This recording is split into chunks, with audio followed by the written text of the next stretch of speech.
اكو هديه قويه مقدمه من قناه ديوان الفضائيه، مشروع طلقته يا رفل. خل احكي لك المشروع اني يعني حكيته لعبد الرحمن ماشي وهو وافق. اي لكن اكيد احنا لازم ناخذ رايك بالموضوع. المشروع احنا طرحنا تدرين احنا الارامل كثير يعني موجودات هوايه بالعراق والعوانس، اكو عوانس ولا ماكو؟ العراق كله عوانس. يلا اكو عوانس هوايه، لذلك احنا طرحنا مشروع الزواج الثاني.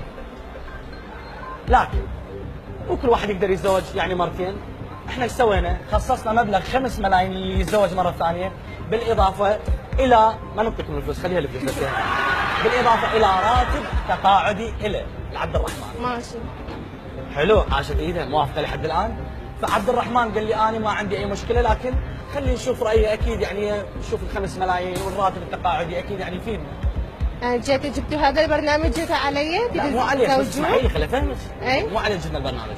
احنا تعرفين الزواج الثاني مو حرام، صح صح لو غلط؟ نبي هالشيء ويرضى الشرع. انتم صح متزوجين صار لكم 3 اشهر، لكن هم بها اجر وهم بها 5 ملايين وهم بها راتب تقاعدي العبود الورد. ما اريد هذا الاجر وما اريد ما تريدين؟ لا يعني مشاهدينا شايفين واحد دقيقه بس على كيف عبودي، يعني هو الرجل صاحب الكلمه لو انت الرجل. عبودي انت شنو رايك؟ موافق. موافق؟ موافق. يعني اطلب من المخرج بانه ياخذ اسمك؟ اوكي موافق. يعني موافق، انت ليش تعارضي؟ صدق توافق؟ ما صار عروض جديده اني يخالف. ما يخالف. واضح عادي. خلاص انتهت. اذا زميل المخرج اريد تاخذ اسمه يعني بس برخصتك لين. موافق. احسن انا الذي ثانيه يعني يخالف. بس اسمحوا لي احنا دائما غايتنا انه نسوي عمل خير. لا ما ليش؟ عبودي انت وافقت، انا ما يخصني يعني، هذا الشيء انت وبيناتكم تتفقون عليه. موافق خلاص؟ موافق. اذا راح اطلب اسمك الكامل زميل المخرج يصير شنو اوقف؟ موافق. انا موافق. انا موافق. انا موافق. عندي انا موافق. لا ما ارضاها. ما ترضي؟ لا. يعني هو صاحب القرار، هو كيفه يعني ما. لا انا موافق. اروح لحين ترى.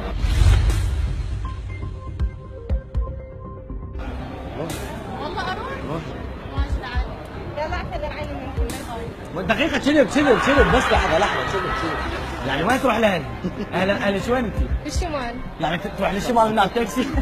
عينك ندى الشاقة وهاي عين ال 80 دينار ربحتوها. شكرا. وربي يقدرنا على فعل الخير ان شاء الله، هاي مجرد للفكاهة. صفقوا لهم هذه الصفقة.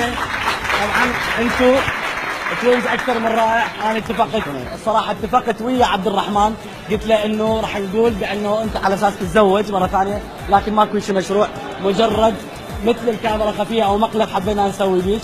تحياتنا لكم ومبروك عليكم وكل عام وانتم بخير ويا رب يوفقكم. ان شاء الله الشعب العراقي كله بالف خير.